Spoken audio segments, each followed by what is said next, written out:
दोस्तों concord enviro limited इस company का आईपीओ 19 दिसंबर 2024 से 23 दिसंबर 2024 के बीच में खुल रहा है। कंपनी ने अपने शेयर की जो फेस वैल्यू रखी हुई है वह है 5 रुपए प्रति शेयर। प्राइस बैंड है 665 रुपए से 701 रुपए प्रति शेयर और एक लॉट में 21 शेयर रखे गए हैं। आइए इस वीडियो में कंपनी के इस आईपीओ की कंप्लीट रिव्यू करते हैं और देखते हैं कि कंपनी इस पैसे का क्या करने वाली है। दोस्तों जो टोटल इशू साइज है वो है 500 करोड़ और 33 लाख रुपए का और टोटल जो फ्रेश इशू है इसमें से वो है 175 करोड़ पैसा ये वाला कंपनी के पास जाएगा। ऑफर फॉर सेल जो कंपनी ने डिजाइन किया है वो है 325 करोड़ 33 लाख रुपए का। ये पैसा प्रमोटर्स अपना स्टेक बेचकर निकल रहे हैं। अब ये जो पूरा का पूरा इशू है दोस्तों ये क्यूआईबी कैटेगरी के लिए 50% रिजर्व है, रिटेल के निवेशकों के लिए 35% और एनआईआई एचएनआई के लिए 15% रिजर्व रखे गए हैं। अब दोस्तों जो डेट्स हैं उसको आप ध्यान रखिए, 19 तारीख यानी कि आज ये आईपीओ खुलेगा और 23 दिसंबर को बंद होगा। Basis of allotment company final करेगी 24 दिसंबर को और रिफंड यानी कि अगर आपको ये आईपीओ नहीं मिलता है तो आपको 26 दिसंबर को पैसा आपका अनफ्रीज हो जाएगा और डीमैट अकाउंट में आपके क्रेडिट होगा। अगर आपको मिला तो 26 दिसंबर को ही और 27 तारीख को यानी कि कॉनकॉर्ड करके ये जो कंपनी है, आइए देखते हैं कि कंपनी का बिजनेस मॉडल क्या है, क्या करती है कंपनी, ये लिस्ट हो जाएगी 27 दिसंबर को। अब दोस्तों देखिए आपको किस तरह से अप्लाई करना है। रिटेल कैटेगरी में एक लॉट के लिए 21 शेयरों के लिए 14,721 रुपए। अगर आप 2 लाख रुपए के अंदर ही हैं तो आप रिटेल निवेशक हैं और मैक्सिमम आप पहुंचेंगे 13 लॉट तक एक एक करके और 273 शेयर मैक्सिमम आप ले सकते हैं 2 लाख के अंदर। 1,91,373 रुपए आपको लगाना होगा और अगर आप 2 लाख से 10 लाख के बीच में है तो आपको कहा जाएगा एसएनआई मिनिमम और 14 लॉट 294 शेयर 2,06,094 यहाँ मिनिमम है और एक एक करके आप बढ़ेंगे 67 लॉट तक जाएंगे एसएचएनआई में और 1407 शेयरों के लिए और 9,86,307 रुपए तक यहाँ मैक्सिमम जाएंगे। अगर आप मोर देन 10 लाख में अप्लाई करना चाहते हैं तो आपको कहा जाएगा बीएचएनआई और यहाँ मिनिमम है 68 लॉट 1428 शेयर 10,01,028। तो आपको जहां भी उचित लगेगा वो उस तरह से आपको अमाउंट करके अप्लाई करना होगा। अब दोस्तों आइए देख लेते हैं कि कंपनी का बिजनेस मॉडल क्या है। कॉनकॉर्ड एनवायरो सिस्टम्स लिमिटेड इस कंपनी का नाम है। इसकी स्थापना हुई थी 1999 में और कंपनी एक global water and waste water treatment and reuse solution provider है। मतलब जो पानी और पानी के संबंधित जो भी काम है यानी कि पानी को साफ करना और उसको मैनेज करना वो कंपनी काम करती है। इंक्लूड कंपनी के अंदर है जीरो लिक्विड डिस्चार्ज टेक्नोलॉजी, ये कंपनी के पास है और कंपनी ऑफर करती है in house solutions across the entire value chain, जिसमें कि कंपनी डिजाइन करती है, मैन्युफैक्चरिंग करती है, इंस्टॉलेशन करती है, ऑपरेशन करती है और मेंटेनेंस करती है। मतलब कंपनी एक बार बना के बेचने का काम करके निकल नहीं जाती है। O&M का भी काम है जो कि कंपनी के लिए एक प्रॉपर रेवेन्यू सोर्स हो जाता है। डिजिटलाइजेशन भी है, सच एस IoT के माध्यम से कंपनी ये काम करती है। कंपनी इसके अलावा जो है इंटीग्रेटेड वेस्ट वाटर ट्रीटमेंट और zero liquid discharge solution provide कर रही है, फोकसिंग ऑन एनर्जी ऑप्टिमाइजेशन। और इसके अलावा कंपनी जो है इंडस्ट्रीज को सहायता दे रही है ताकि वो अपना वाटर कंजर्वेशन और सस्टेनेबिलिटी गोल को अचीव कर सके। दोस्तों कंपनी का जो बिजनेस है, आइए देखिए, इसको कंपनी ने डिवाइड किया हुआ है 4 पार्ट में दोस्तों। तो 4 पार्ट में जो पहला है वो manufacture and sale of water and waste water treatment है। Reuse and JLD of systems, plant and turnkey solution पूरी तरह से प्रोवाइड कर रही है। उसके अलावा O&M यानी कि ऑपरेशन एंड मेंटेनेंस, ये सारी चीजें जब करके दे रही है तो उसका मेंटेनेंस भी कर रही है।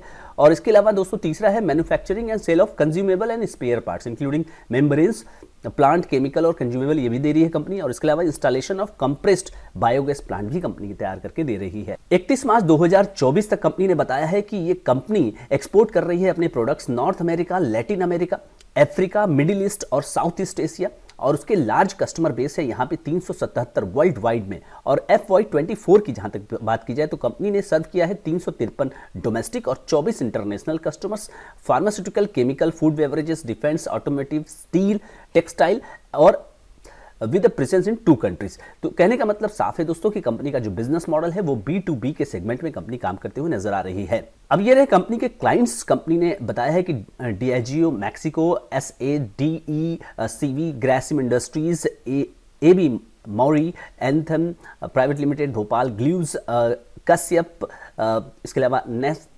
लैनेक्सिस और Pooja, Spintex, SFC environmental technologies हो गई, एस लिमिटेड और टैग्रोस लिमिटेड, इस तरह से कंपनी की एक कस्टमर्स की लिस्ट कंपनी ने दी हुई है। फर्दर कंपनी की जो मैन्युफैक्चरिंग फैसिलिटीज है दोस्तों, एक है वसाई इंडिया में और दूसरी है शारजहां में, शारजहां यानी कि यूएई में, और जहां पर की कंपनी के research and development team comprise कर रही है 21 एम्प्लॉइज की, वो अपना सोल्यूशन डेवलपमेंट करने में लगातार काम करते हैं। कंपनी ने बताया है कि उसकी कुछ कॉम्पिटिटिव स्ट्रेंथ है जो कि मार्केट लीडरशिप उसको बनाती है जीएलडी टेक्नोलॉजी में भारत के अंदर, और इंटीग्रेटेड सोल्यूशन प्रोवाइडर है company, backward integrated manufacturing facilities है, यानी कि इनको अपनी सप्लाई के लिए दूसरों के ऊपर निर्भर रहने की जरूरत नहीं है। Establish presence in international market है और डाइवर्सिफाइड कस्टमर बेस भी इनका है। तो दोस्तों ये रही कंपनी की वेबसाइट, जिसमें कि कंपनी यहाँ पर zero liquid discharge solutions, energy efficient design, 24/7 ONM services, zero capex rentals और इस तरह की चीज़ों के बारे में यहाँ पर बताती हुई नजर आ रही है अपनी वेबसाइट पर। और ये रहे सॉल्यूशंस कंपनी के, जैसे कि कंपनी ने अभी बताया। और ऑर्डर्स, एक्टिव इंस्टॉलेशन, ये कंपनी के काउंट हो जा रहे हैं 2000 के प्लस, 5 कॉन्टिनेंट्स में काम कर रही है, 70 million litres water recycle daily company capacity कर चुकी है। अब ये कंपनी के जो इंडस्ट्रीज है जहाँ पे कंपनी सर्व करते हुए नजर आ रही है, जैसा कि मैंने अभी आपको बताया भी, और ये इनके एक्सपर्ट्स हैं। अब दोस्तों बिजनेस मॉडल को समझने के बाद आइए समझ लेते हैं फाइनेंशियल्स को। 31 मार्च 2022 कंपनी का जो एसेट है वो 536 करोड़ था, और उसके बाद 2023 में 592 करोड़ और 2024 में 527 करोड़। इसके सापेक्ष अगर आप बोरिंग्स को देखें तो 125 करोड़, 131 करोड़ और 153 करोड़, यानी बोरिंग्स लगातार बढ़ते जा रहे हैं, और फिलहाल 167 करोड़ की बोरिंग्स कंपनी लेकर के बैठी हुई है। रेवेन्यू की बात करें 337, 350 और 512 करोड़, तो यानी रेवेन्यू में कंपनी ने पिछले साल इस वित्त वर्ष जो बीता वित्त वर्ष है उसमें अच्छी खासी सफलता प्राप्त की, और 16 करोड़ का पैट है 2022 में, और फिर वो घट करके 5 करोड़ हो जाता है, और फिलहाल 41 करोड़ 44 लाख रुपए का पैट है, यानी कि आपने इसको 2.5 गुना से ज़्यादा कर लिया है 3 साल के अंदर।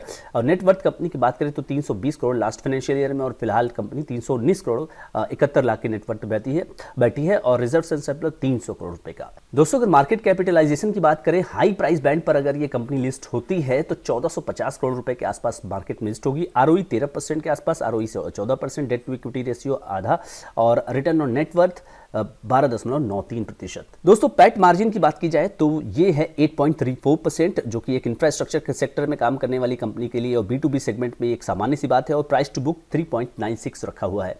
वैल्यूएशन की बात की जाए दोस्तों तो यहाँ पे price to earning PE ratio पे कंपनी ने यहाँ पे हाई प्राइस बैंड पे कैलकुलेट करने पे 30 का PE यहाँ पे लेकर के कंपनी आई हुई है। तो दोस्तों यहाँ पे मैं यहाँ पे 30 लिख देता हूँ, और आप अगर देखें तो 22 का यहाँ पे डाइल्यूटेड EPS रहेगा और 30 का PE कंपनी मांग रही है। प्राइज इंडस्ट्रीज के बारे में अगर देखा जाए तो 15 के यहाँ पर EPS में कंपनी का जो PE चल रहा है 51 चल रहा है। आयन एक्सचेंज जो कि इसी सेक्टर में कंपनी काम करती है 16 का PE है, 16 का EPS है, और 43 का PE है यहाँ पे। त्रिवेणी इंजीनियरिंग 18 और 24 का PE। और वाट एक बाबाब, जिसके बारे में कल मार्केट में काफ़ी हलचल थी कि एक इनका ऑर्डर कैंसिल हो गया तो मार्केट ने इनको पनिश किया, 39 का EPS और 48 का PE। वहीं दूसरी ओर दोस्तों थर्मैक्स की बात करें तो 57 और 81। तो यहाँ पर दोस्तों अलग अलग साइज की ये कंपनियां हैं, इनके साथ इस कंपनी को कंपेयर करना मुझे लगता है कि उचित नहीं होगा, क्योंकि ये साइज में कुछ कंपनियां बड़ी भी हैं। अब आइए देख लेते हैं कि कंपनी इस पैसे का करने क्या वाली है। तो कंपनी करेगी investment in wholly owned subsidiary करेगी, जिसका नाम है कॉनकॉर्ड एनवायरो FZE, जिसमें कि कंपनी अपने कैपिटल एक्सपेंडिचर रिक्वायरमेंट को ग्रीनफील्ड प्रोजेक्ट को पूरा करने के लिए करेगी, जिसमें एक असेंबली यूनिट है, जिसमें कि असेंबली सिस्टम और plant treatment water, waste water और रिलेटेड मेम्ब्रेन्स मॉडल बनाए जाते हैं। और ये जो आपका ये प्रोजेक्ट है UAE से संबंधित। इसके अलावा दोस्तों कंपनी इन्वेस्टमेंट करेगी wholly owned subsidiary Rochem separation system के अंतर्गत for financing capital requirement, capital expenditure requirement. इसके अलावा funding of capital working expenditure requirement of the company for the purchase of plant and machinery. और इसके अलावा investment in wholly owned subsidiary Concord Enviro FZE for repayment prepayment of loan. तो ये अच्छी बात है कि लोन भी हटाना है और कैपिटल एक्सपेंडिचर भी करना है। Investment in wholly owned subsidiary for funding working capital requirement. तो इस तरह से कंपनी ने अपने प्लान्स बताए हुए हैं। अब दोस्तों कंपनी ने अपनी RHP में कुछ रिस्क फैक्टर्स बताए हुए हैं, आइए उन रिस्क फैक्टर्स को देख लेते हैं। कंपनी ने ये कहा है कि उसकी जो बिजनेस है वो डिपेंड करती है कि किस तरह से वो अपनी मैन्युफैक्चरिंग फैसिलिटीज़ को अच्छे से मैनेज कर पाएँ, और जो भी पैसा यहाँ पे IPO से आ रहा है उसमें वो किस तरह से कैपिटल एक्सपेंडिचर को अगर कर पाएंगे अच्छे से, अगर एफिशिएंटली इसको मैनेज कर पाएंगे तो इनका बिजनेस अच्छा चलता रहेगा। दोस्तों एक यहाँ पे रिस्क इन्होंने ये बताया है कि टोटल 50% जो इनका रेवेन्यू है वो इनके टॉप 10 कस्टमर से ही आता है। अगर इनके साथ किसी भी तरह से कोई भी रिलेशनशिप में प्रॉब्लम होती है ना, तो उसके अनुसार यहाँ पे इनका बिजनेस प्रभावित हो सकता है। ऑर्डर बुक में भी कैंसिल्ड एंड मॉडिफाइड, ये किसी भी देखिए प्रोजेक्ट बेस्ड कोई भी कंपनी होती है तो उसके लिए एक सामान्य बात होती है कि उसके जो ऑर्डर मिलते हैं उसके अनुसार वो अगर काम नहीं कर पाती है तो उसमें या तो मॉडिफिकेशन हो जाता है, कभी कभी काम करते करते या शुरुआत करने के पहले ही ऑर्डर कैंसिल हो जाता है। स्वाभाविक सी बात है, जो रेवेन्यू का प्रोजेक्शन होता है वो आप मीट आउट नहीं कर पाते। मैन्युफैक्चरिंग फैसिलिटीज़ की जो कैपेसिटी होती है, अगर आप उसे यूटिलाइज नहीं कर पाते हो तो स्वाभाविक सी बात है कि आपका जो फिक्स्ड कॉस्ट है ना दोस्तों, वो तो आपको देना ही होगा, कोई भी खर्चा है वहाँ पे देना ही होगा, और साथ ही साथ आपको वर्किंग कैपिटल रिक्वायरमेंट जो है वो ज़्यादा लगाना पड़ता है, यानी कि आपका पैसा जो है फंसता है। तो उस तरह से ओवरऑल जो प्रॉफिटेबिलिटी होती है पैट की जहाँ तक बात है वो इम्पैक्ट होती है। डिले इन रिसीविंग पेमेंट, अगर आपने कोई प्रोजेक्ट किया है वहाँ से और O&M जो इनका होता है ऑपरेशन एंड मेंटेनेंस वाला, उसका जो आपने काम कर दिया, पैसा नहीं मिला, तो ये आपको वर्किंग कैपिटल में और ज़्यादा जो है शॉर्ट टर्म में लोन लेने के लिए वो कहेगा, और यानी कि आपका जो पैट मार्जिन है वो कम होगा। फिलहाल दोस्तों आज है 19 दिसंबर और 701 का हाई प्राइस बैंड है और 9% यानी कि 10% 9.99 है, तो 10% के आसपास यहाँ पे जीएमपी चल रही है 70 रुपए।